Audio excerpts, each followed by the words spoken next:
Let me get this straight. You blew up a building. 2 CIs and the CEO of 22andU. 2 competing federal agencies with the same mission. I don't understand why those Fed a-holes are so darn mean. To protect the public from the scourge of dangerous misinformation.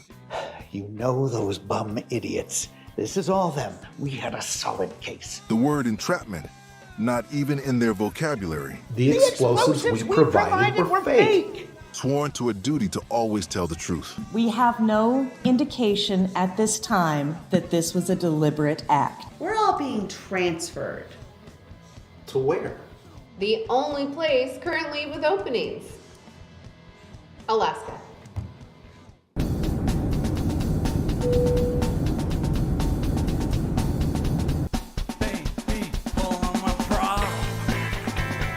Good morning. Welcome to the office, huh? And we got the retro feel. You know, the funny about federal buildings, they're all different, but they're still somehow all the same.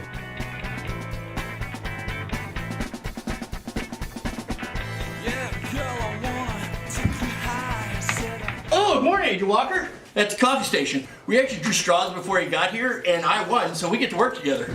Let's get started. Let's see if we can't stir something up. Let's give it a minute. I like to warm up the truth muscles a little coffee beforehand. Well, what do you want to do first? What do we have for a surveillance van? Oh, wow. I got a Ford Explorer. We don't have a surveillance van. Do you put up many cases here? Cases? Yeah, cases. We're the tip of the spear when it comes to protecting American democracy. You really believe this? You really believe that people posting crap online is going to cause our country to crumble? I think the work that we do is important. We don't have a surveillance van. Missing people got one. We've never needed one. We need a surveillance van. We need a big case or a CI who can lead us to a big case. What do you need the van for? Surveillance. CIs, or confidential informants, are the lifeblood of any good law enforcement agency. Public posts on social media are one of the best ways to find CIs. Agents would never use coercion or take things out of context to try and persuade someone to become a confidential informant. New Taylor Swift single is absolute fire. I'm just seeing a lot of incendiary and violent language here.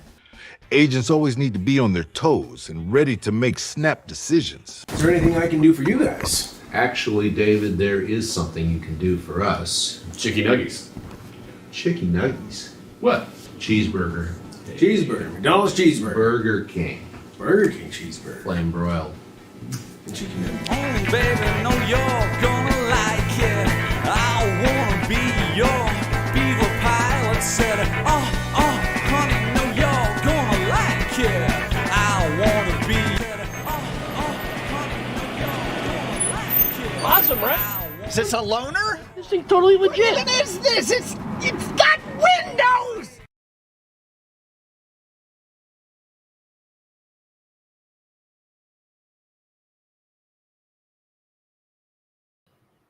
And go.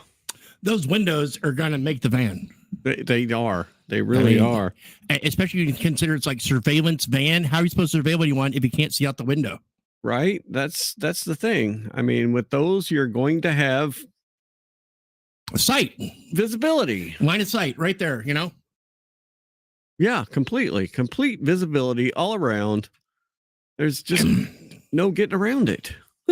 Yeah. And the van fits right in, you know, it just looks like, you know, oh yeah, like there's a van. It wouldn't even be awkward or stick out at all. Very conspicuous. No, exactly. Like, hey, what? Look at that white van there with the. There's a big old van here in this neighborhood.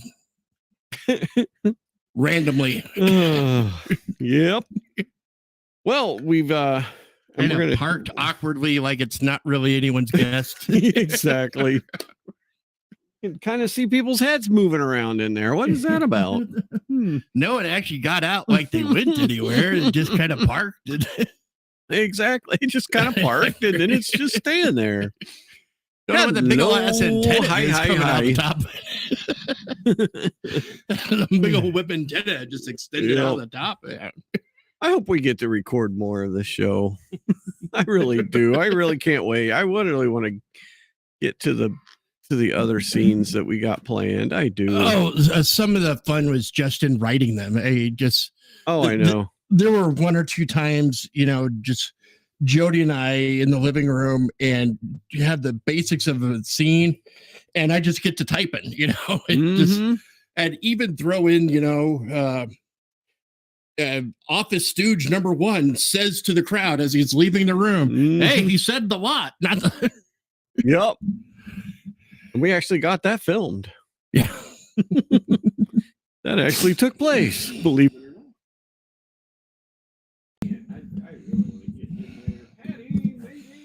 I lost something. I lost my sound. Do you have me? Do you hear me? Okay. You don't hear me. For some reason, my microphone went off. Yeah. So Patty made it. That's what I was saying. Patty made it. Kathy as well. Yes. We're happy to have you. Hello. We call it Thursday. Mm-hmm. We do. We call it Northland Thursday night. Because, I'm not that original. I just name stuff, really. Well, what have you done this week? Names. I'll look at that. My camera's all screwed up again. As usual. What did I do this week? I streamed on Tuesday, worked worked every single day. No, there you go. Just how some people are, Did construction stuff. Well, we're getting the weather for that. Yeah. Well, yeah. I sit in an office and look at drawings and. Well, sure, but still, if you can put a team to work, we pretty much have the ground to do so. Yeah. No. Exactly. Well, kinda. Kinda. If you want to get into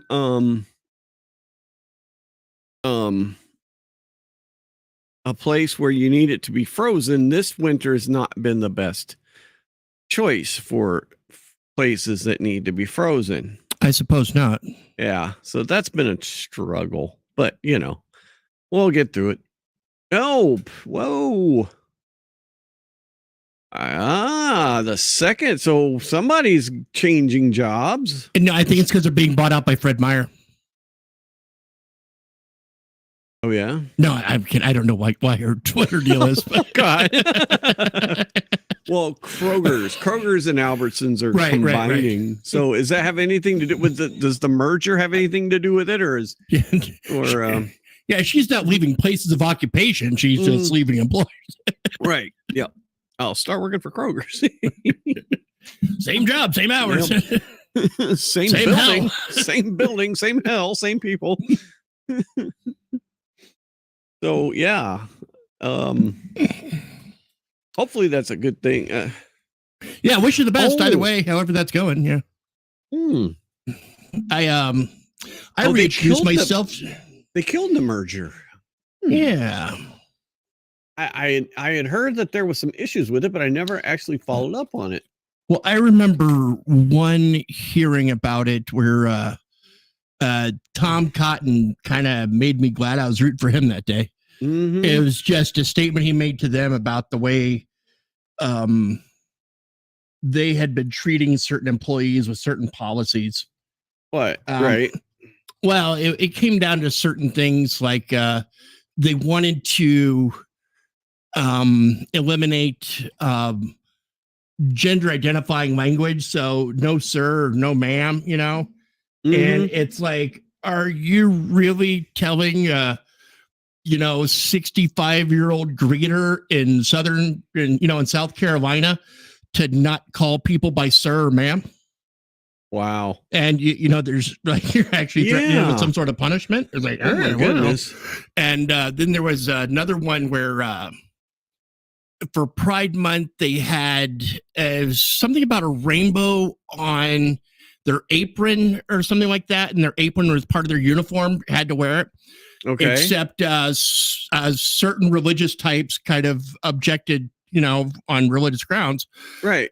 And they even tried to come up with the accommodation of placing their name tag above the heart shape with the rainbow or the rainbow shaped heart, Yeah. Yeah. And they weren't accommodated that way. Oh, So yeah, they no, got I in could some see trouble about that. that. And I don't remember which one this was, be it Albertsons or Kroger's. Right, It was gotcha. one or the other. Yep. And plus, these are also in Bible Belt states as well. Oh yeah, no, exactly. Yeah, I mean that's something you got to think about. Is people, they have a right to not have to go through that. I mean, but yeah, as of February 20th, 2025, which is today, proposed merger between Kroger and Albertson has been terminated. It was blocked on December 10th, 2024. District judge in Oregon issued a preliminary injunction halting the merger. So, yeah, talking about the FTC, which argued that the deal would reduce competition, harm consumers. I kind of agree with that. I mean, this was going to be the largest. It's going to be one of the largest mergers in history. It's definitely the largest supermarket merger in history. But it would have been one of the largest business mergers ever. So probably not the worst move to block that. Yeah. And what happened specifically with this meeting, I think it was parties had gone before the Senate asking for them to intervene and maybe block the merger or something like that. Right. And Tom Cotton, during his time to question or speak, he was asking him about, this or this. You really expect, this 65-year-old lady to not call someone sir or ma'am? Right. Yeah. Oh, exactly. I realize you're not getting the 20-year-olds to do that, but yeah.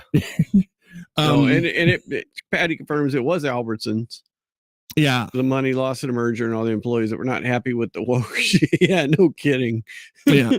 And then, as he wrapped up, he was just like, well, we know when these, staff members of yours came with these complaints, basically said what I'm going to say to you now.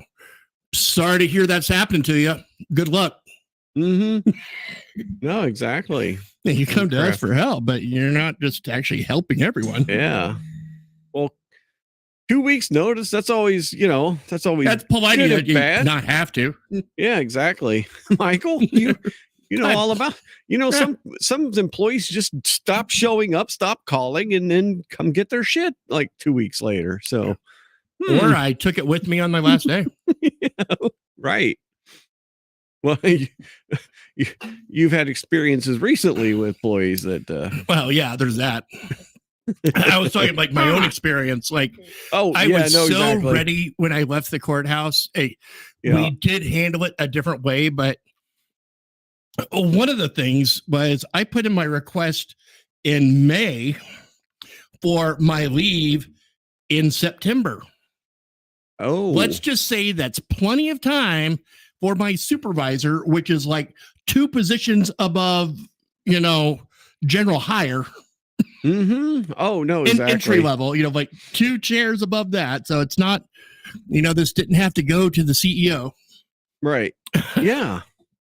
To give me an answer, and they hadn't yet. And I just kind of been feeling I am done with this place. Well, and I was just ready for come Monday them to ask me, because I'd also start work at 1 in the afternoon because I work till 9. Right. And so I was just expecting 1 o'clock, 1:15 Cincinnati time to get a text message about why I'm not at my desk, as I was just going to send them a text message of my shot of Jaeger right next to my bottle of Rheingeist. Right. Well, that's because the commute's got to be pretty tough today. Yeah. And like I said, I'd had the leave request in since May. And they had an answer. Never answered it. I finally did get an answer. It was Thursday. Tomorrow's my last business day before I fly out Friday night. Right. Yeah. And finally I gotten. Oh, I also had to find someone to cover my shift, which is just the most absurd thing. Besides, I'm an entry level position, so I don't write the schedule. That's a supervisor's job. Yeah. I was the only person who worked nights. Right. I'm still entitled to leave. Yes. But it's someone else from the pool the day pool, except that means they're going to be absent during the day because they would obviously be working nights. Right. So who's going to cover their day work? It's like the cycle that solves itself, but still, it's like, well, how in the Warren, you want to cover? Fine, I don't care. I won't be here. And so because of that, yes, my leave is approved. And I was just, so I just did the quick math, and your 2 weeks notice, that's not, to me, that's 14 days. Because it's not, 10 business days. It's 2 weeks. 14 calendar days. Yeah. Yep. So it's like, so I have all this leave that I'm taking for my trip anyway. That's my notice. So you put your notice in on the last I already have the leave approved. Yes. That's my notice. So yeah, that was kind of like walking off the job. Oh yeah. No, But I also looked into it. It said, what happens if I leave on what they consider bad terms, like not giving notice. Yeah, exactly. Right. I'm not eligible for rehire for 12 months. Oh boy. I'm walking away anyway. Yeah, exactly. It would take all the strength in me to not reapply over the next year. Mm-hmm. Exactly. And I made it. I did. Flying colors. I made that. I usually have another thing before I quit a job, but I've done that once too. I got so fed up with the job I was working. I was working for one real estate agent. I'd gotten my real estate license, and there was just some weird stuff. He was just weird. I'll put it that way. Shaving books. Yeah. Well, yeah, and like some of the female real estate agents are like, I'm glad when you're in the office when I'm in here, because when you're not here, it gets creepy. And I'm like, fuck. And then so one day, and he was an ABT, every week, twice a week and 3 times on Sunday or whatever. Has trouble brewing just from the start. Yeah. And so it's like one day I had enough. My had enough meter just reached the top, and I sat down, I typed out my 2 weeks notice. I gave it to him. I said, thanks for the opportunity. I'm going to move on. And then I went home and I told Kat, I'm like, hey, I just quit my job. I have nothing else to do. So, but I go to I use temporary agencies. That's how I usually found jobs when I found my, because that led me to an engineering firm where I lasted like a week until the person I was supposed to be working for came back, and she was awful. We were just not a good fit. I'm like, okay, I'm done here. And then I went to the place I spent 15 years in the electrical industry. And then another 8 years now, or 7 years, how long it's been. It'll be 8 years this year. So, that kind of found me my career, basically.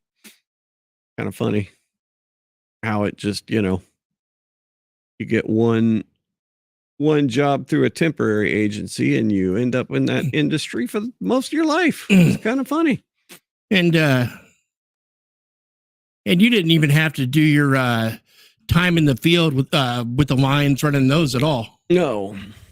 So that's lucky. Yeah, no, I started out working with the parts and pieces, and then putting the parts and pieces together into full structures, and then eventually moved to one of my customers, and there you go.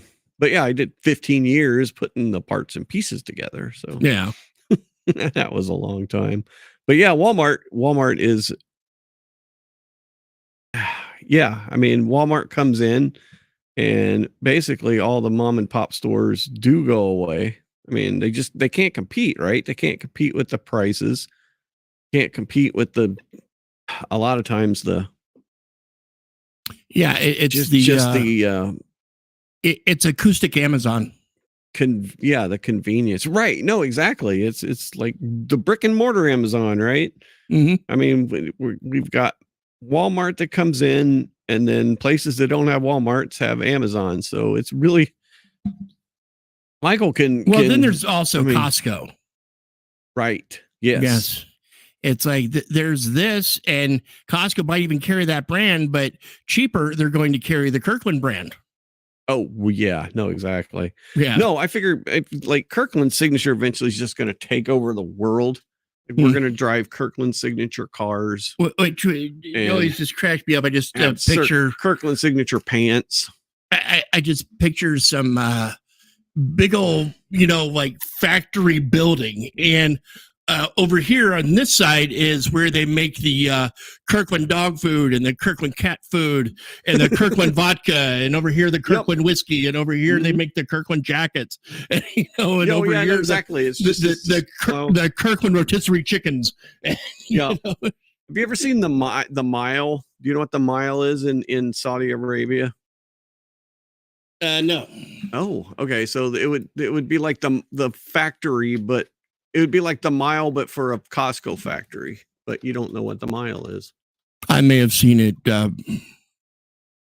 but Saudi Arabia was never one of my favorite ones to visit. Okay, so you get a lot more freedoms and things you can just basically get over. The line is freaking nuts. It is nuts. The line is going to change things for the better. It's basically a mile-long condo unit. Yeah, okay. Because we can implement global best practice into every element. Yeah, and I mean it's not a concept anymore. And it's basically like no reason to leave. Right. Of course, maybe you want to go visit Tokyo or something one day. No, right. I mean, there's plenty of reasons to get out of town. If your town has everything or not. Trying to see. Yeah. I mean,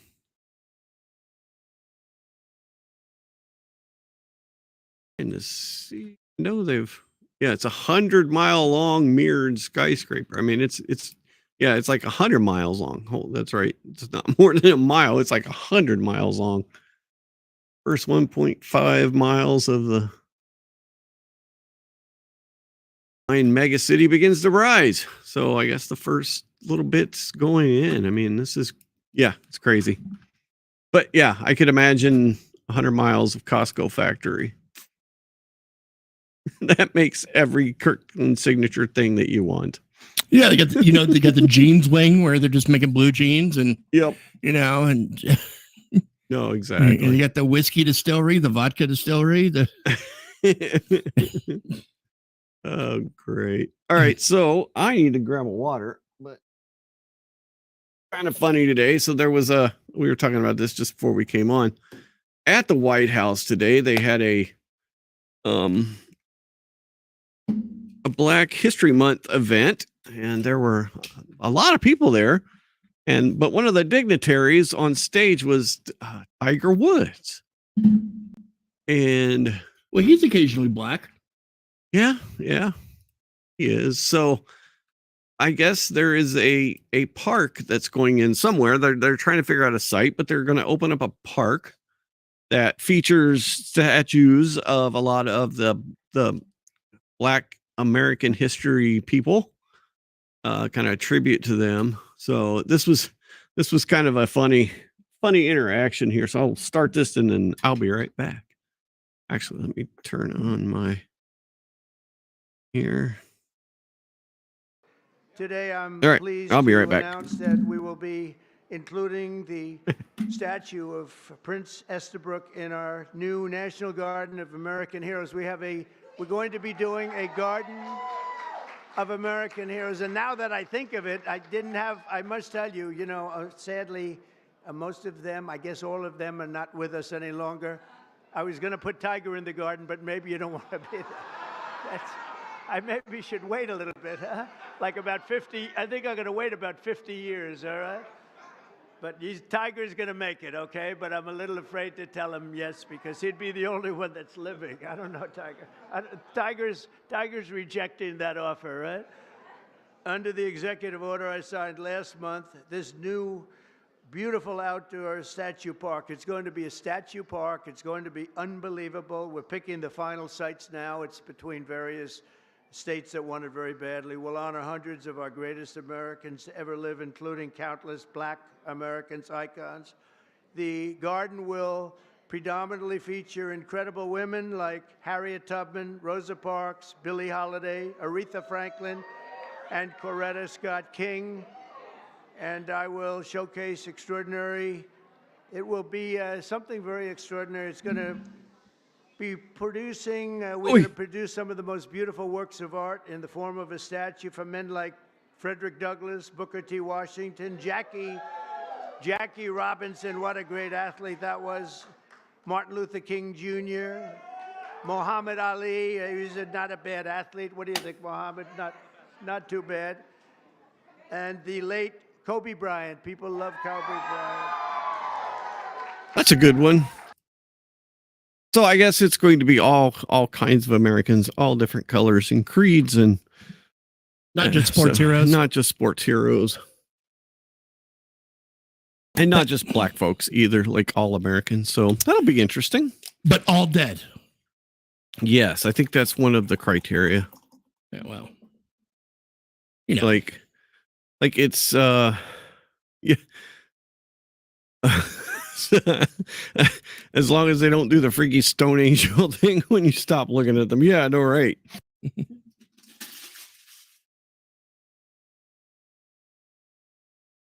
Night at the museum things, maybe they'll all come alive when at closing time. That would be funny. Was it John Madden's vision for the Pro Football Hall of Fame? You know, the guard, shuts the doors, turns the lights out, and goes home. Yeah, and then all the heads just start talking to each other. Right. Yeah, exactly. Or the Futurama. Yeah, everybody is, their head stays alive in a thing, and they can talk. And for some reason, Nixon gets reelected. Yeah, Nixon's head gets reelected. That's right. Oh my goodness. Oh man. So, yeah, I mean, what else is going on? There's so much going on, dude. Everything is so freaking crazy right now. I reintroduced myself to Spectre Man. What is Spectre Man? Spectre Man was a TV show, had about 63 episodes. It was out of Japan circa 1973 or so. And then it was Englished over and ran in the U.S. in the late 70s and again in the 80s on TBS, early 80s. And I remember watching it somewhere around grade 3 or so. And it's awful. It is, 70s Japanese cinematography and, the fighting the bad guys and Spectre Man, who's on the planet, and he's under the control of the overlords of this like twin Saturn looking planet thing that's somehow in the sky that no one else notices. And he communicates to Spectre Man pretty generically, like, Spectre Man, Gorgie is attacking again, transform at once. And Spectre Man transforms from George, who's his, name, his character. George transforms into Spectre Man, and Spectre Man can fly, and he can blow himself up, but really huge, like Ant-Man can, if you will, but doesn't have to be. He can be, human size, running down hallways and stuff. Yeah, that's him. This guy? Yep. Okay. Yeah, that's the one. And oh my God, I'd never heard of this. Yeah, I remember watching this as a child and even talking about episodes afterwards with my friend, neighbor down the street. And it's dubbed terribly. The English version, I bet it is. Oh, yeah. Oh, my goodness. And it's just some pretty weak writing to start with. Oh, yeah. No, I can imagine. But I it can was like imagine Japan's first like sci-fi superhero kind of guy. Okay. 71 to 72 is when it was on. Oh my gosh, I was just born. Right. Well, that's when it was on in Japan. Oh, gotcha. It didn't come to America until like 78 or something like that. Oh, gotcha. Okay. Yeah. Interesting. So yeah, and even luckily in the Americanized versions, what have you, luckily they're still in Tokyo for at least the scenes and whatnot, because that's where they filmed it, which is helpful. Right. Oh, yeah. Another thing that I was really proud of, or, hey, thumbs up, guys, things like where they were involving what wouldn't be the Japanese Air Force, but the Japanese Self-Defense Force. Yeah. Well, they were using F-4 Phantom II models, but they were still correct to the aircraft that Japan would have, because we sold the F-4 Phantom II to 103 countries, several of which are still flying that aircraft today. But right. Yeah.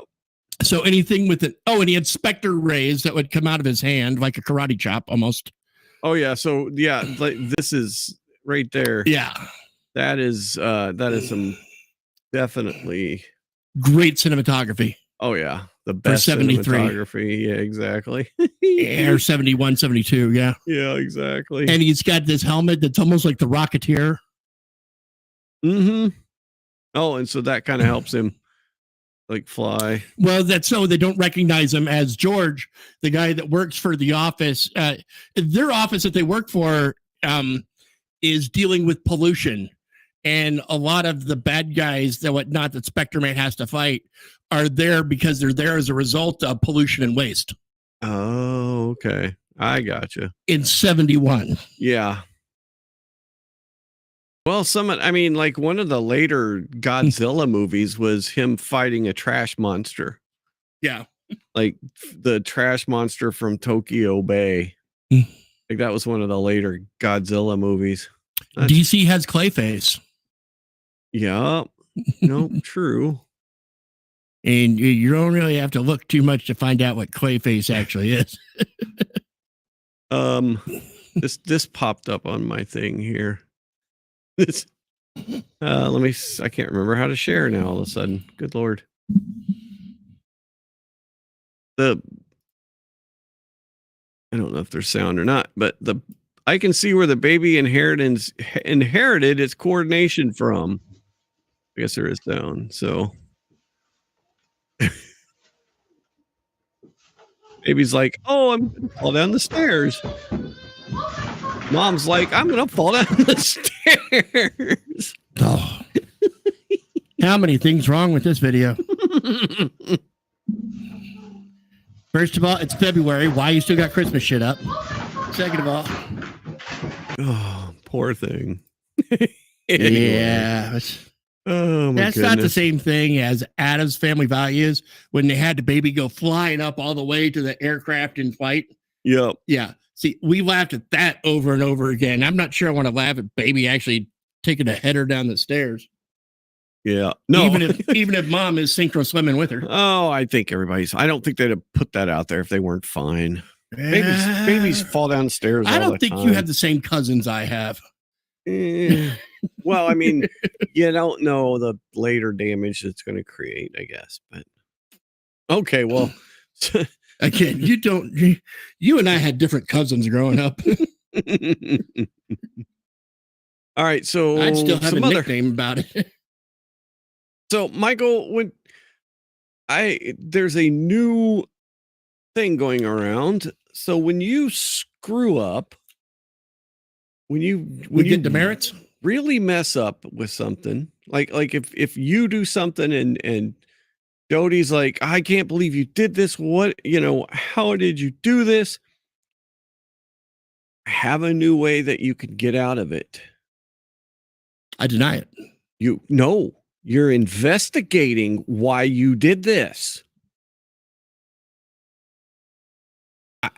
I'm telling you, it works. Watch. Go to Ghana, which I know you've said was a mistake now. But I just. Mayor Bass from LA sits down for her first post-fire interview. I'm curious on the thought process behind it. Right. Because we know that there was warnings about the weather before you went, and you still went. What was the thought process behind going to Ghana? So let me just tell you a couple of things. First of all, when the White House called and asked me if I would represent the president, I said yes. It was going to be a very, very short trip. Sorry, over a weekend. What? I've got my delay I was expecting. Oh, right then. Okay, well, I'll save it. We can. I am interested. What's that? I am interested. Oh yeah, no, yeah. I'll just wait till you get back. Exactly. So hey, all right. So yeah, this gets so much better. This gets so much better. Like they gave her. There were warnings. There were warnings on the news. There were warnings in LA on the news that this was going to be bad. There were going to be very bad Santa Ana winds, probably some of the worst that they've seen in decades.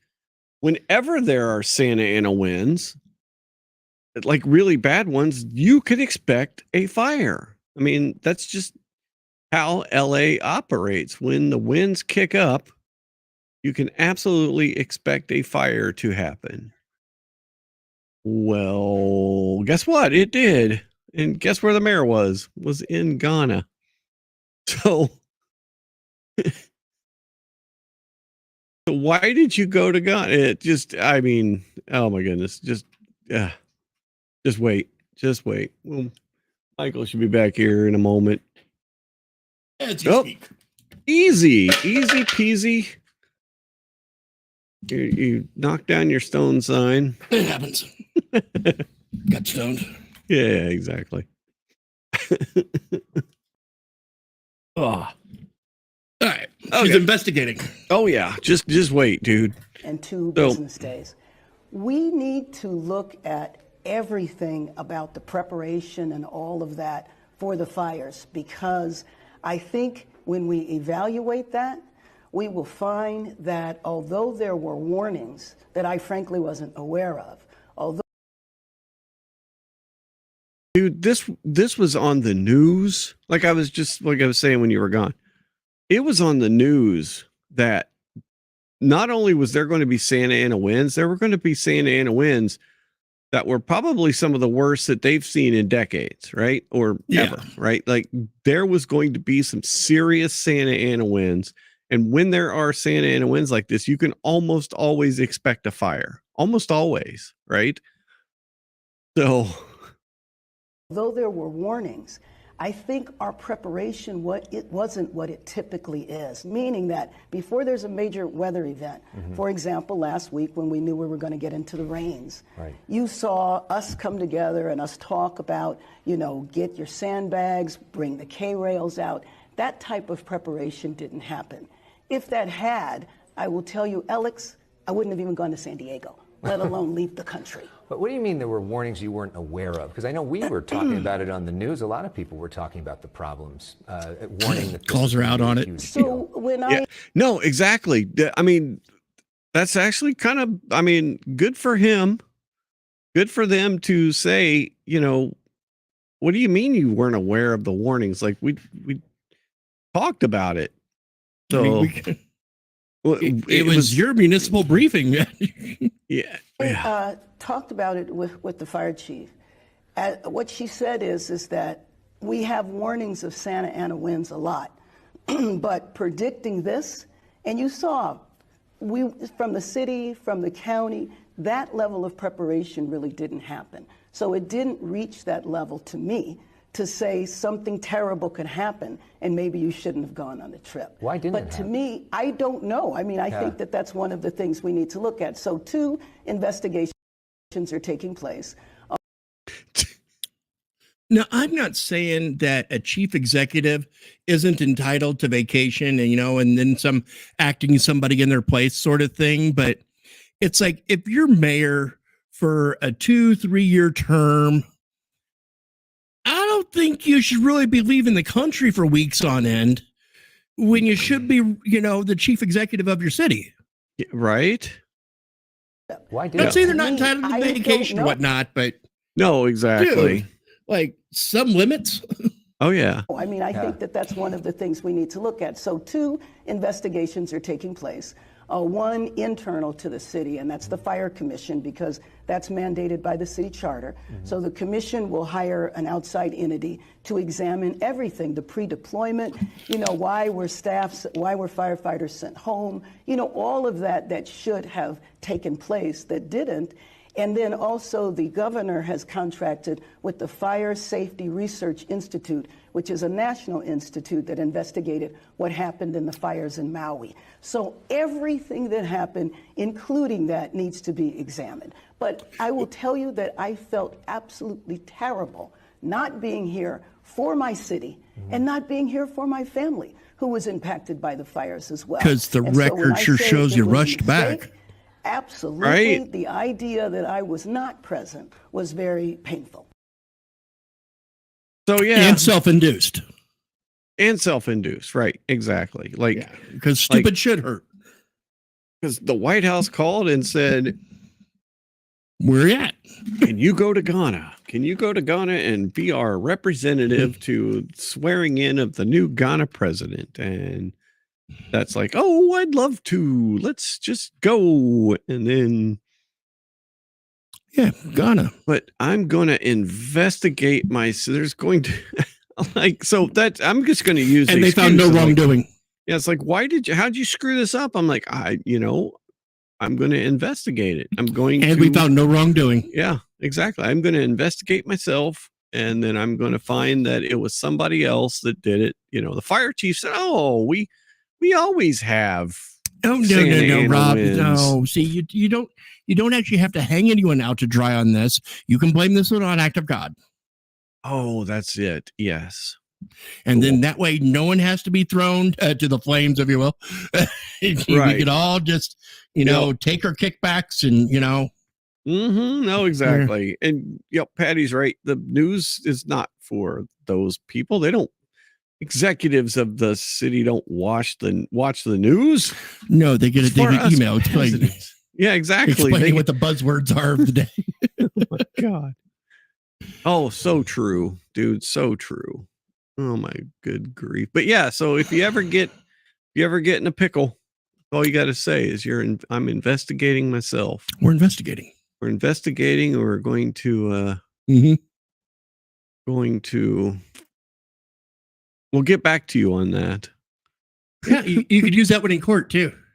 Like next time you're being sued because you ain't paid your whatever bill, and it's like we're investigating what happened, Your Honor. It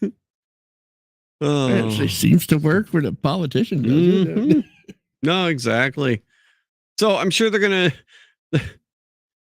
This was the Washington Post today. Speaking of real more, quick, Rob, I have a quick question. Okay, did you remember to stop streaming last time you were streaming?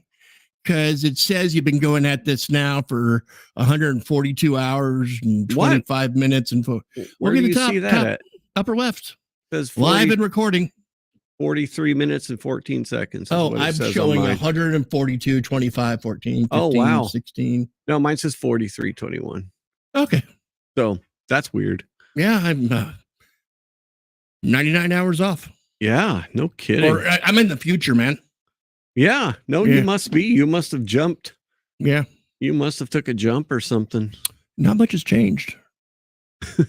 Future. Okay, so all the firings in the federal government's making just all the waves, right? It just every little thing that they can find that when somebody not gets enough fired, hurrahs. I'm just Yep. And the detractors are really getting under my skin. It's like, all right, so here we go with the Washington Post. This is the important thing. Okay. So long lines at canceled rentals, firing bring chaos to national park. One of the things was at California's Yosemite National Park, the Trump administration fired the only locksmith on staff. He was the sole employee with the keys and the institutional knowledge needed to rescue visitors from locked restrooms. Yeah, because I'm pretty sure from the inside, they're pretty tough to get out of. There's only one person with the restroom keys. We're so far down So the road. are you telling me that the last employee there like locked people in the restrooms? Or someone went to use the restroom and they shut and latched their stall or unit, whatever they're using, and are now locked in? I have no idea. How do you get locked Yeah, in? like what situation are we bathroom? implying here? Or is Right? it the restrooms are locked and people can't get in and use them? What's our complaint here? Yeah, exactly. I've been camping in a national park before. I could find a freaking restroom. Yeah, and why does only one guy have the keys to the restroom at the entire national park? I mean, that is a like this person says, it's a fundamental failure in security from get go. Exactly, from the get go, that is fundamentally a failure in planning. It's just. And why does this person get to take the keys home with them? You know, right? You don't have like a lockbox you put the keys in. You know, like other offices around the world. Yeah, exactly. And nobody knows how to turn a key in a lock. I mean, oh man, yeah. Moving on. If that is your issue, if that is your biggest issue, then you've got bigger no locksmith issues. Correct. Exactly. Well, you know, along with learn to code, I could tell people learn to locksmith. Yeah, no, exactly. Dude, it's crazy. We're going nuts. Everything's out of control. That whole hell in a handbasket. This is something totally different. This is like, I don't know, a limo ride with like a bottle of Jaeger or something. Sunroof is up. You know, we're having a party getting there. Yeah, no, we're just. I mean, yeah, my limo's got a hot tub in it too. Every little thing that they can find, the media will not post any of the news about what we're finding, that we're spending millions and billions, dude. Hell yeah, we're spending billions of dollars on stupid stuff. Yeah, but. So this popped up today. I heard Kat Temp on Gutfeld this past week. You know, how this is like a woman finds out her boyfriend's cheating on her, and when he confronts the boyfriend about it, he's like, "You went through my phone?" Yeah, no, he was. How do you have a relationship if you can't trust you? Right, exactly. He's mad because the phone got gone through. Now that he got caught being dirty. Yeah, exactly. Like instead of that, he gets caught being dirty, and it's like, you went through my phone? I can't trust you now. There's no way I can trust you. This just isn't gonna work. Yeah, exactly. No, I caught that clip too. That was hilarious. Oh my goodness. But so I don't even remember. I don't remember ever even seeing our former Secretary of Defense, right? I think it was Lloyd Austin. Lloyd Austin, yeah. Lloyd Austin. I saw him try to, and poorly at that, explain a few DoD policies, but it really wasn't even worth listening to because it was just, oh my gosh. Right. Yeah, Jack and Jill went up the hill, and Jill and Jill came down. Yeah. So, but I don't remember ever seeing and you know, we are in different times. I remember Donald Rumsfeld had to testify about this or that. Yeah, but this is our current Secretary of Defense, Pete Hegseth, giving you an update on what the Department of Defense. Greetings once again from the Defense Department. You, the American people, work really hard to support the men and women in uniform who keep our country safe. We, in turn, owe you transparency on what we're doing to accomplish. I'm going to speed this up just a little bit. We'll go to 1.25 speed. Just almost to chipmunk sounding. Our core mission, which is securing the nation and spending your taxpayer dollars, ours, wisely. We're going to shoot straight with you. We want you, the American people, the taxpayers, to understand why we're making the decisions that we're making here. First and foremost, as we're executing as quickly as possible the priorities of President Donald Trump, achieving peace through strength, restoring the warrior ethos, rebuilding our military, and reestablishing deterrence. Those are no-brainers, and the American people gave a mandate to President Trump, and through him to us, to double down on those priorities, and that's exactly what we're doing. Now, the legacy media has, of course, a different agenda. You see right there. I mean, they do.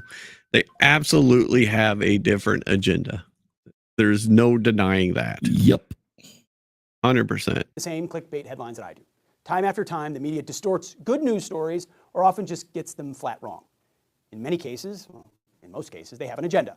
Other times, they are just lazy, as they often are, and they don't take time to actually understand the facts. I encourage you to take that media, those negative reports about important decisions that we're making at the department with a gigantic grain of salt, please. Ever since I've taken this position, the only thing I care about is doing right by the warfighters, by the troops. In short, we want the biggest, most badass military on the planet, on God's green earth. I'm in this room right now, but I'm not alone. Behind the camera are lots of vets and military family members, along with other people who, like you, are invested in exactly what that core mission is. So when we make decisions that are misreported in the media, we're going to try to get to you as quickly as possible. And not just me, it'll be other people as well. So you understand the real thought process behind them and then how they relate to our core mission of fighting and winning war, hopefully deterring them, but fighting and winning wars, and then how we spend your taxpayer dollars wisely to accomplish that mission. So to that end, we have 3 stories that have come out, stay with me, 3 stories over the past couple of days that I want to update you on. The first is Doge. They're here and we're welcoming them. In fact, right over there, about 20 minutes ago, I just met with them. And we're going to be incorporating into what we're doing at DOD, everything they're doing to find fraud, waste, and abuse in the largest discretionary budget in the federal government. They're going to have broad access, obviously with all the safeguards on classification. They know that. Many of them are vets. They care just like we do. To find the redundancies and identify the last vestiges of Biden priorities, the DEI, the woke, the climate change BS, that's not core to our mission, and we're going to get rid of it all. With Doge, we're focusing as much as we can on headquarters and fat and redundancies and top-line stuff that allows us to reinvest elsewhere. We welcome Doge, and finding those efficiencies is how we save taxpayer dollars. That is a good thing that, of course, is being distorted through the media, their hyperventilation, and it just goes entirely unreported for the most part. Now, the second story in the news is our work reorienting the budget that we inherited. We inherited that budget 1 month ago from the Biden administration. We are refocusing, that's a key word, our existing budget away from the Biden priorities that, frankly, were all over the map to President Trump's priorities of building a lethal fighting force. The media wants to call these exclusively cuts, but it's the opposite, of course, as always is the case. I've got the memo right here. I mean, this is kind of, I mean, if this goes on, I'd like to see this from all agencies, not just the Department of Defense. I mean, Department of Defense is by far the biggest budget line item that we have, right? Oh, yeah. I mean, by far. But you would like to see this from other agencies too. I would, to a point.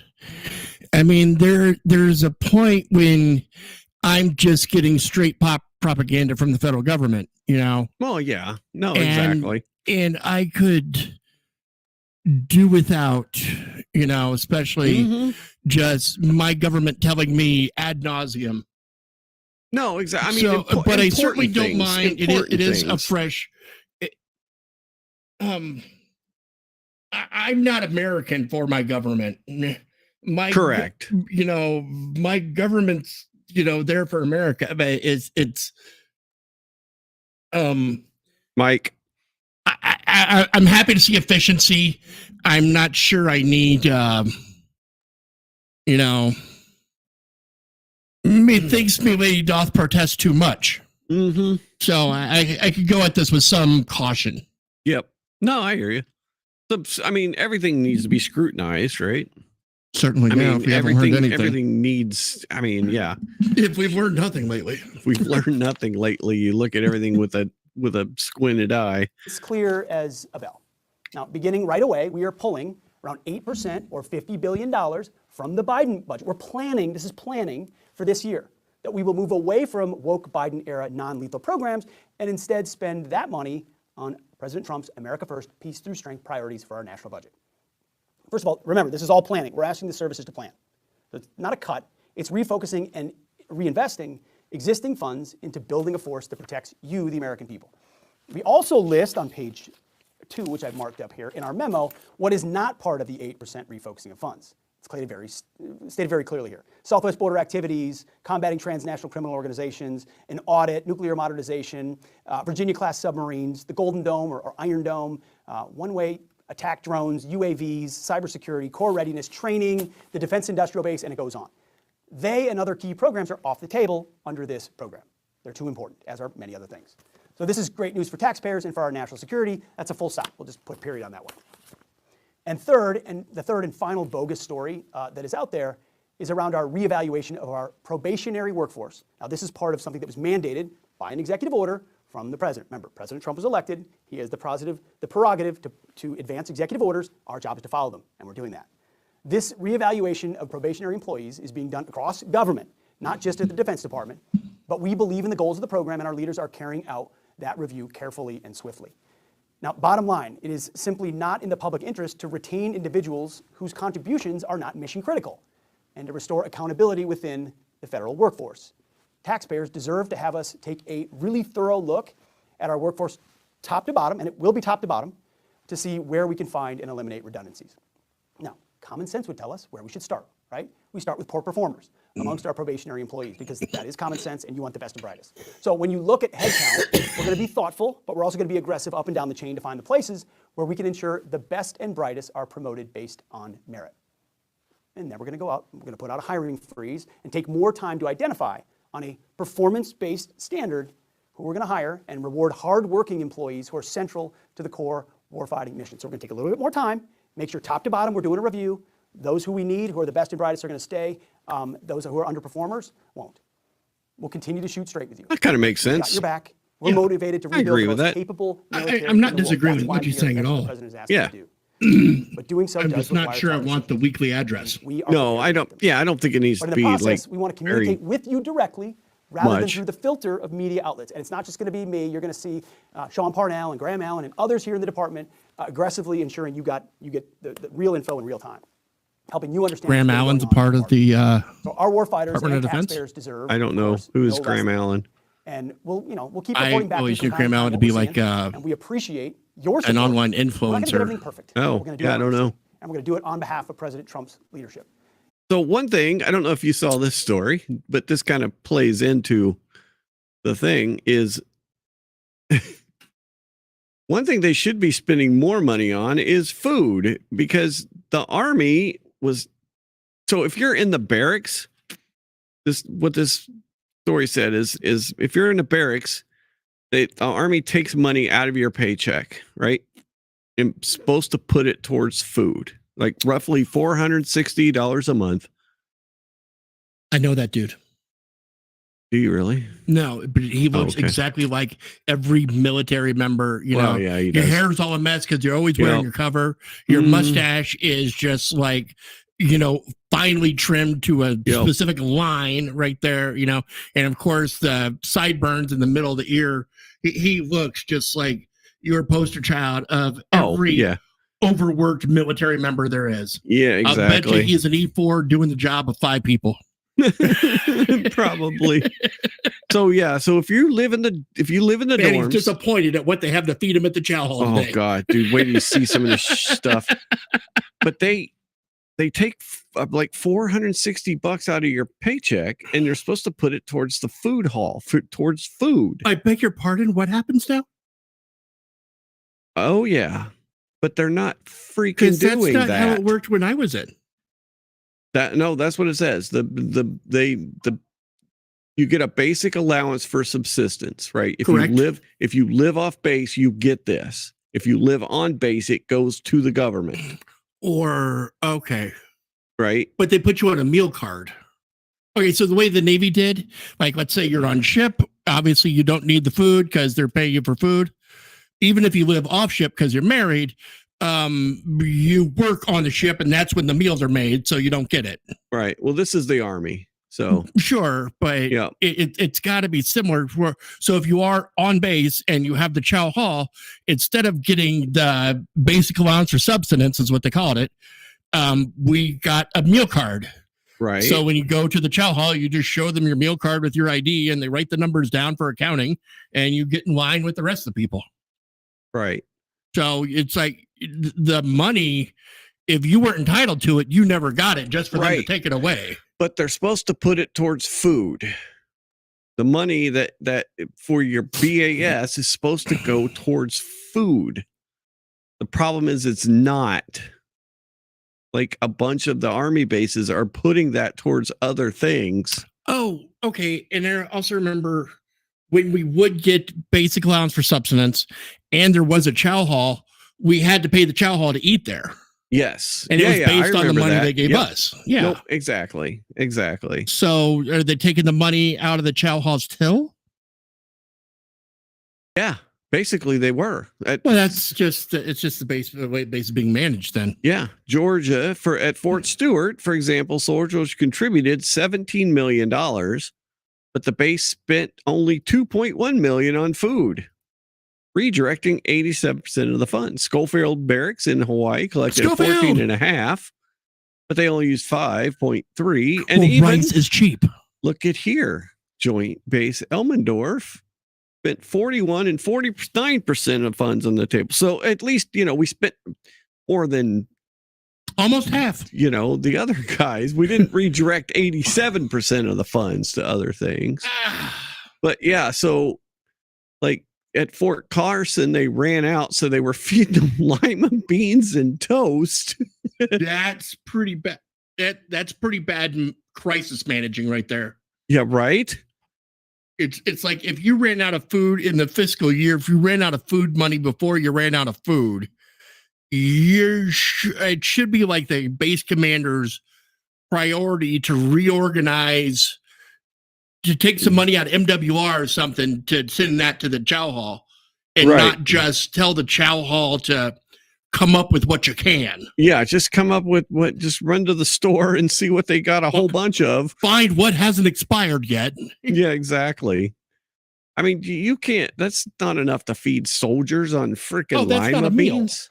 No. That's not a balanced meal at all. No, exactly. I mean, it's vegan. Oh, yeah, it's vegan. So if you're the type. You didn't see my vegan thing the other night, did you? No. Does it have anything to do with our eyes being in front and we have incisors because we're carnivores? Oh no. This was something I did this on Tuesday. Oh man, hang on, I gotta find it again. Oh, come on, come up for me. Oh, well, I have to. You take your time because I'm going to do it quick. Oh wait, okay. Okay, go. Oh, here we go. It'll be quick. Yeah, nope, it'll be quick. It's 30 seconds. So okay, good. Because let me share. Yep, I'm sharing. Okay, here you go. Ready? The fuck aren't you vegan yet? Because I don't like vegetables. Here you go, how about this? Why the fuck aren't you eating chicken wings?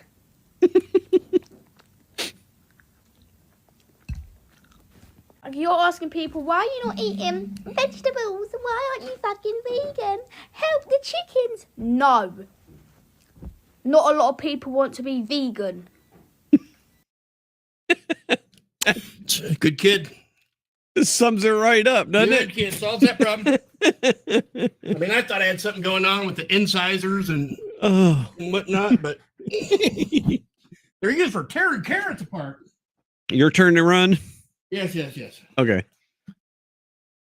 Well, I'll be right here. Yeah, right? Oh my gosh, yeah, I'd rather eat catchy, taco rice than that. But yeah, I mean the lima bean thing, oh my goodness, that is so gross. That looks horrible. Yeah, I mean, if you're going to take money out of people's paychecks, put it towards what it's supposed to go to. It's, because people complain about the chow halls at the army bases. I was in the Air Force. We had better food. We had a lot better food in the Air Force. But yeah, I've heard some of those army chow halls were not the greatest. But yeah, if you're getting down to the there's more. There's some chicken wings at the Army Chow Hall. Look at that. Chicken wings. Those are not chicky nuggies. But yeah, taking the money out of their thing and then just not spending it on you're supposed to spend it on, because the story said that funding for the facilities, for the chow hall facilities and stuff, that's a completely different budget. This is totally just for food, so they should be eating better. Oh, yeah, MASH, yeah. Oh man, I remember that. Yes. My Grandma Trudy, she loved her MASH. And so, like, oh man, when I was a kid and it was on TV, we would watch that every week. I think it was like, what years was MASH on?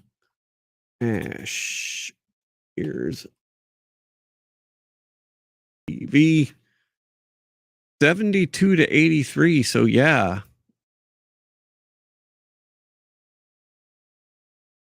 Yeah.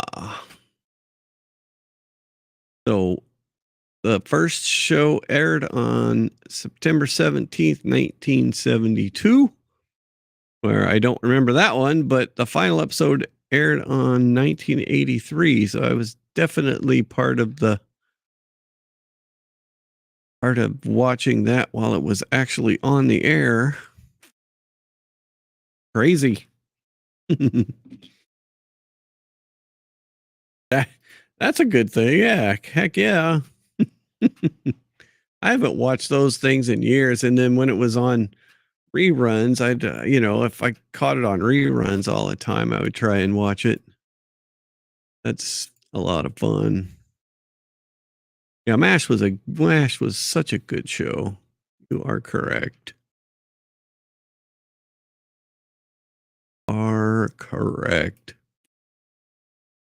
It is definitely a good show to watch. So what else we got? I'll wait till Michael gets back. Oh. But yeah, that's definitely a way to stay happier. Those were some fun shows. I don't know. Oh yeah, no, I've got Hulu. Man, we got all the stupid things. I've got Hulu, I've got Netflix and YouTube TV, the whole darn thing.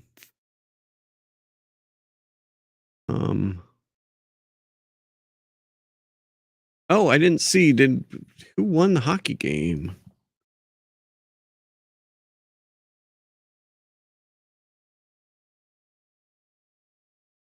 Still going on?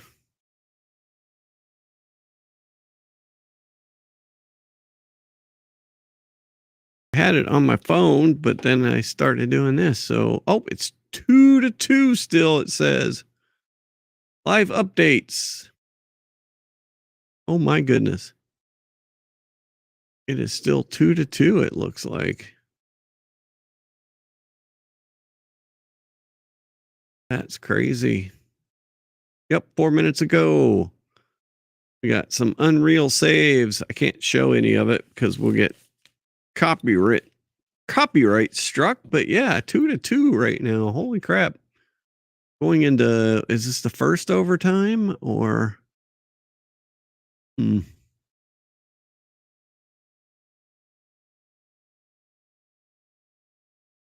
USA Canada hockey game is 2-2 in overtime. Nice.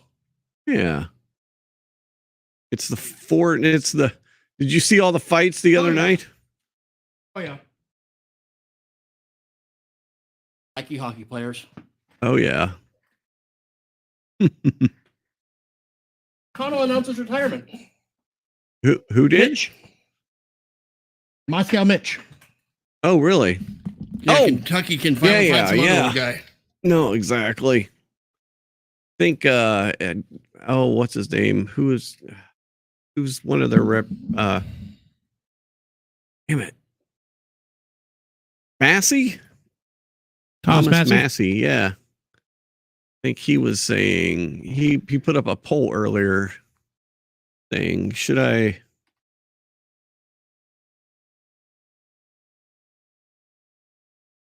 here we go. Here's his poll. You know, I didn't share that. I certainly don't want to. And it looked like everybody said run for Senate in 2026. 68% said run for Senate. Yeah, I get bummed when I see something like this. Is say Byron Donalds is maybe looking at running for governor of Florida. Yes. Boy, I sure like him in the House. Yeah. And I'd hate to lose him in the House, you know? Oh, right. No, exactly. So it's unfortunately it doesn't work the same way, you know, say like when we lost Adam Schiff in Congress, only to gain him in the Senate. Oh man. But good for the goose, good for the gander. Yeah. I guess they like 5 of them went out and like had a talk in front of the FBI building today because they wanted to, you know, they don't like Kash Patel, right? And so, well, they shouldn't have confirmed him, I imagine. Yeah, no, they sure did today. Let's see if I can. I mean, this just look. That's kind of how representative government works. You guys representing get to vote on it. Yeah, was just trying to see if there was a better. So I mean, this was it. Job, someone who lacks the integrity to do this job. We know that our Republicans they're seeing in against the president. We're going to protect it, and he continued. You know, not surprised. If there was like I mean, it was like. There was nobody there, right? Like there was just like 5. Oh, yeah, here you go. I mean, look at that. Look at how sad that looks. Mm-hmm. I mean, okay. 5 old dudes standing out front of the FBI building whining. Yay. Woo. What's the point? I often do not understand many of the things Democrat representatives do, be it senators or Congress. I mean, remember that solidarity thing after what's his name, George Floyd, when they got that traditional African, you know, robes or scarves, and then they all like took a knee and Congress something, and what are you really? Oh yeah, no. There's a point here. I'm missing it because it doesn't make fucking sense.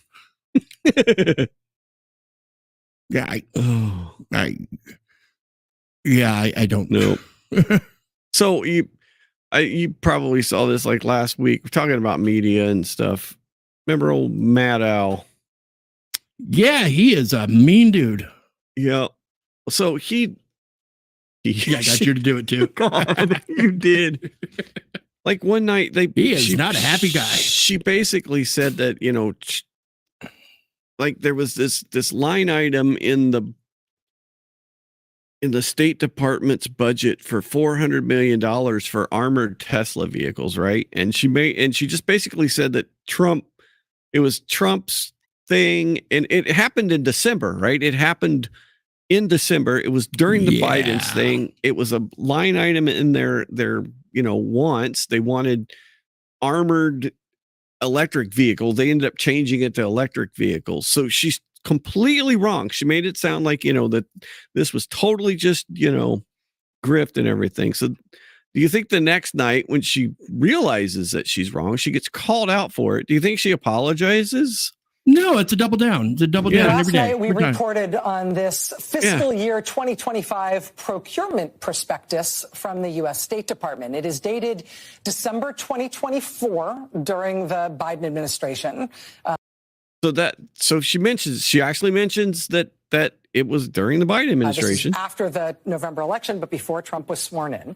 And we reported on this last night because the single most expensive line item in the whole prospectus for the State Department's prospective purchases in 2025 was a $400 million line item for, quote, armored Tesla production units. See, do you still hear the smugness? Yeah. Well, you still hear the yeah. I mean, $400 million worth. And then she's just going off on it. Armored Teslas. Tell me more, edgelord of government efficiency. I'm kind of curious as to what armored Teslas. Are we talking like armored cars for transporting money? Or are we talking G.I. Joe attack vehicles? And why would the State Department need them? Well, because the State Department was going electric vehicles, so I'll give you that. Right, but why do they need armored vehicles? What's weird, though, is like the Biden administration was against the Tesla company left, right, and center. Oh, yeah, no, exactly. I mean, they never included them in, like their we're going electric parade and all that. And oh, gosh, yeah. Or like they had that summit at the White House with all the electric vehicle people, and they didn't invite Tesla. Yeah. Like, are you freaking kidding like me? The number one producer of. Yeah. No, we're not taking his innovations. No, exactly. It kind of also cracks me up. They talk about how Elon Musk doesn't have the clearance for some of the work he's doing. He's like, he's building our fucking rockets. No, exactly. He's got. I'm pretty sure he's cleared. He's got like special access clearance. I mean, well, yeah, he's got clearance that a lot of people don't have. Yeah, know what the Saturn V rocket is? It's an ICBM. Yeah, no, it's the same thing. You're correct. Yeah, take off a Dragon X capsule, put on a MIRV. No, exactly. What's really cool about ICBMs? I didn't know this until a Johnny Harris video. Like just talking to like our submarine launched ICBMs. Mm-hmm. They get launched, and then they go into space, and then the cameras on the outside of it start looking at stars. Okay. And from there, it starts its guidance based on celestial bodies. Oh, wow. Before it comes back to Earth, in attack mode. Right. And they've had that going on since the 60s, I imagine. At least. No, exactly. Put them in space, and once they're in space, they just start looking at the stars and getting its fix basically based on celestial bodies, and then it's programming when to re-enter towards whatever target it's coming down on. Mm-hmm. Oh, exactly. That's crazy. Kind of cool in its simplicity. Yeah, no, exactly. That is neat. And with that in mind, it could be in orbit and not have to. It really wouldn't matter where it was launched from. It matters where it comes down, which is why it needs the target. Right? Yeah. No, exactly. I guess that's. I mean, the way we've navigated for a long time, right? Yeah, and things haven't changed much. Yeah. No. Nope. There's still. It would still crack me up, though. It's say like, let's just say some normal one. Imagine like the middle star in Orion's belt goes supernova. Mm-hmm. And it's just not there anymore. And now you got a celestial body you're trying to find, on your charts or whatnot. Yeah. It's not there anymore. What do I do? You probably look at Cassiopeia or some other constellation. But no, exactly.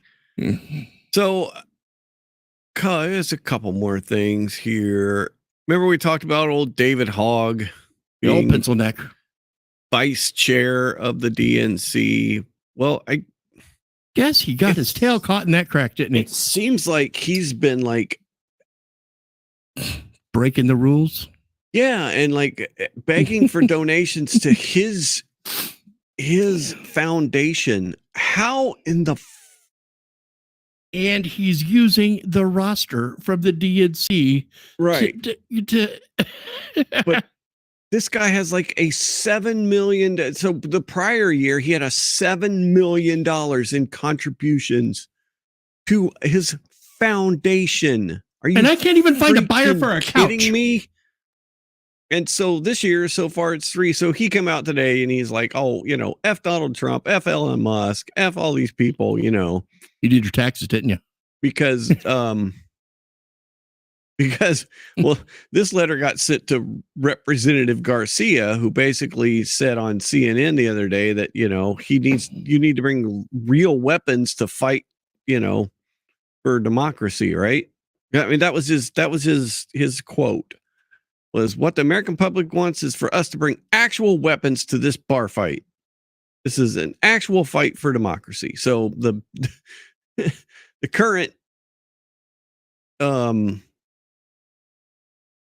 what is he? Edward Martin, who is like the head of the DC circuit for the Department of Justice, actually wanted him to clarify that. So he got a letter sent to him. So, of course, he's complaining here about it.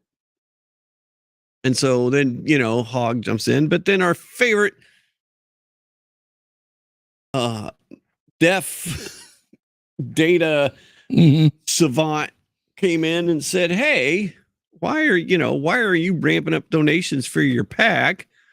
Because its funding has plummeted by more than half over, year over year. And that's probably why he's, begging people from the DNC to contribute to his PAC. But yeah, they've got $307,000 spent on IT, $75,000 on conferences, a vague $287,000 in other expenses. Teslas. And then you see they spend, or was it? I thought there was direct program expenses. Like, I thought they, out of like $7 million, like $2 million of it went to the actual, programs that they did. Yeah, like direct program expense 2.8. I think that's like, what they actually contribute to whatever they're trying. And it's a PAC, so I don't even think it's a charity. But dude, how does this little, like I said, you can't even find a buyer for a couch, and we've got people with this kid just throwing money at this idiot. $7 million political action committee for. It just doesn't make. There's Aren't way there too really much that many freaking money gun-hating into Americans? this. Right? Oh, dude, yes, there are.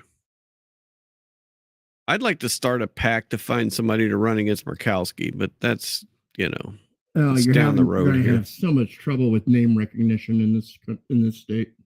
Yeah, I know, but I mean, we just voted a Begich, and it's like everyone forgot it's a family of Democrats.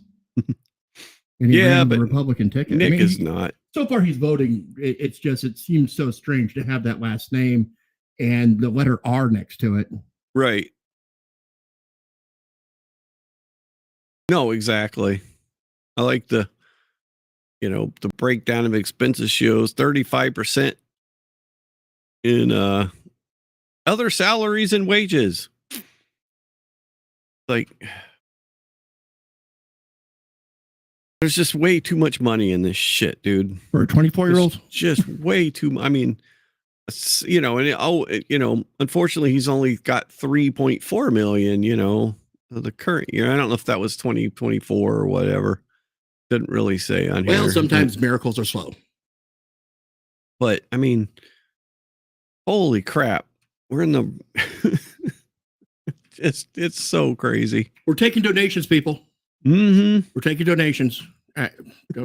Not sure how you get them to us, but mail them or something. No, we've got ways to take donations. Trust me. We've got a we got PayPal and we make it easy on you. Yeah, exactly. I don't put them out there much yet. Well, another problem that's holding me back is I don't care to listen to what he has to say. So I'm just kind of flabbergasted at people that, want to listen to him and then give him some of their money so he keeps speaking. Right. Yeah. No, I hear you. I donate to a cause that took microphones away from him. Oh, yeah. No, right. All right. If I could sell a couch with something to donate. Right? Yeah, exactly. So one last thing. Saw this tonight. Did you ever watch Glenn Beck like back in the day? No. When he was on, he was on Fox, and before that, he was actually on CNN. Right. He was on he was on HLN, which started as Headline News, which was basically they just a half-hour snippet that rotated every half hour. Yeah, correct. And then HLN started having evening programs, right? And Glenn Beck was one of their evening folks, and he always did his chalkboards. And because this predated the whiteboard.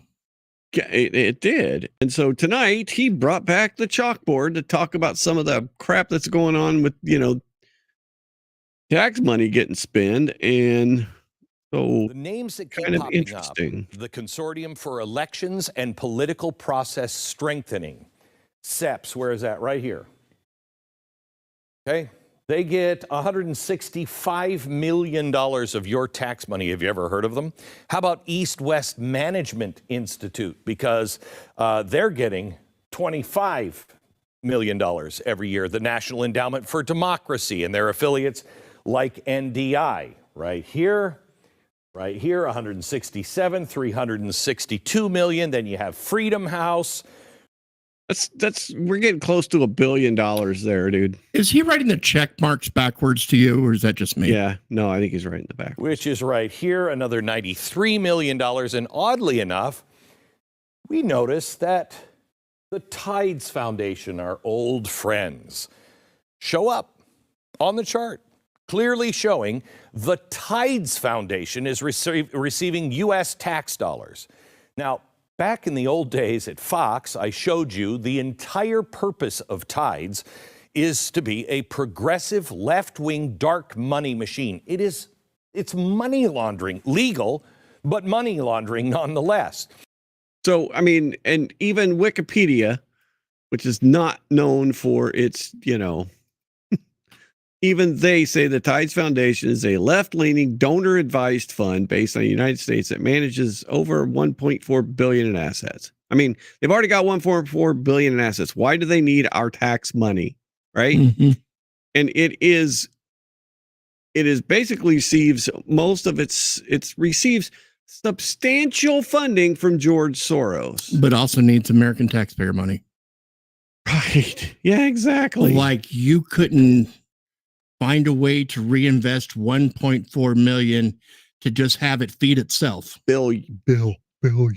You cannot trace have money. It feed itself. Once it you goes need more. in, now watch this part. It goes dark. You can see what's coming out, but you don't know who's giving it. Leftist billionaires, organizations, they all donate to Tide specifically so their money can go dark. So why is the Tides Foundation getting tax dollars? Well, maybe this is a one-off. Let's do a money trail search on Tides and see what pops up. Are they involved in anything else? The Tide Center. Oh, holy cow. Now, this is, again, we're going to find deeper levels here soon. But this is showing the entire money trail for Tides. On the chalkboard, again, I have a few notable ones. Oh, Freedom House, NED, CEPS, East West, Intranews. Wow, they show up again. So they're spreading tax dollars to each other, and then they spit out to places like Soros. Dude. It's so crazy. That's what they're doing is, this is legitimate money laundering. I mean, that's all it is with tax dollars.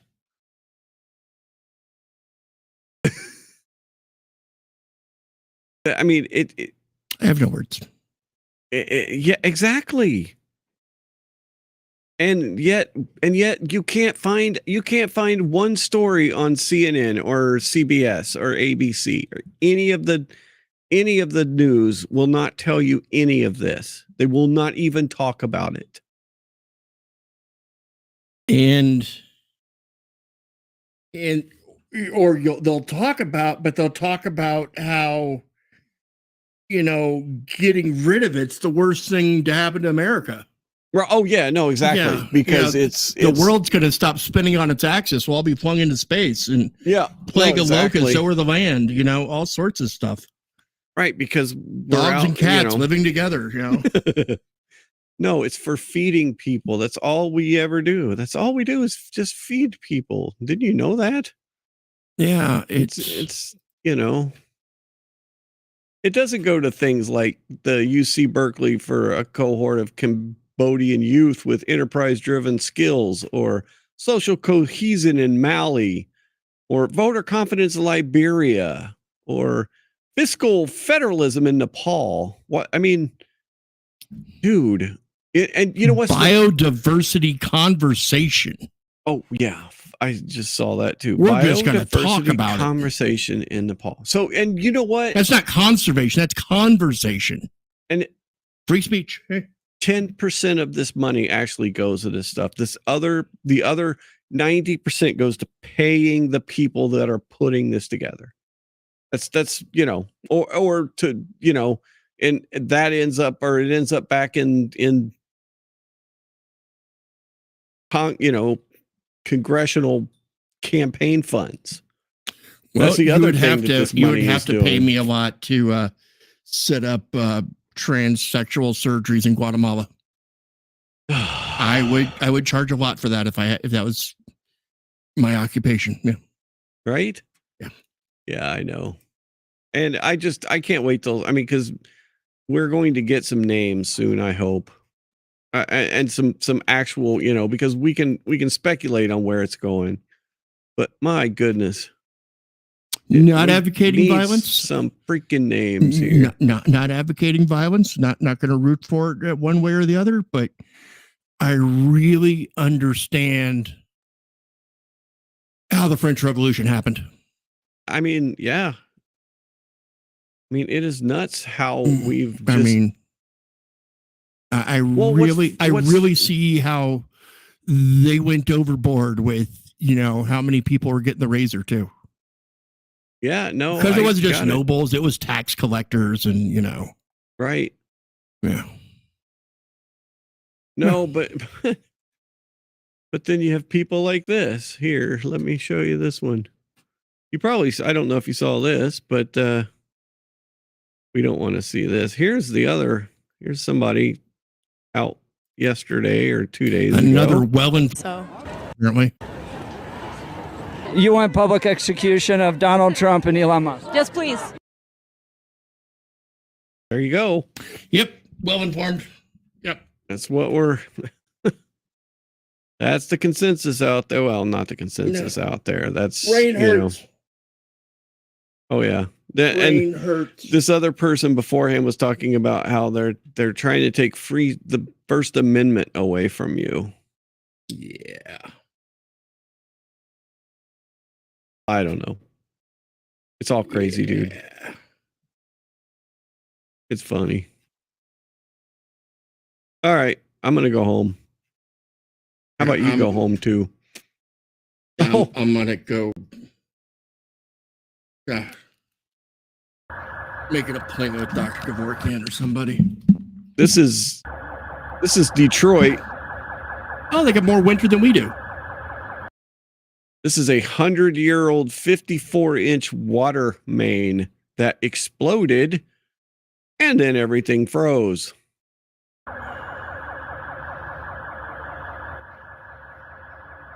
Look at that, dude. That is ice water. That is straight up That's ice water from overrunning Maine, huh? Yeah. No, I thought that was a bunch of snow. No, that's a 54-inch water main that blew. And then, yeah, these people are they're stuck on their porch. Good night. Bye, guys. Yes. Jeez, Yeah, Detroit, why do you suck so much? Isn't that crazy, dude? Oh, my gosh. Man, it really does suck to live in Detroit. Detroit is an awful place. Wow. Yep. All right. I mean, we got earthquakes, we got a volcano about to go, but we don't have that. No, we do not. Yeah. All right. Well, hey, see us. I will see Next you time. tomorrow. Tomorrow night. Okay.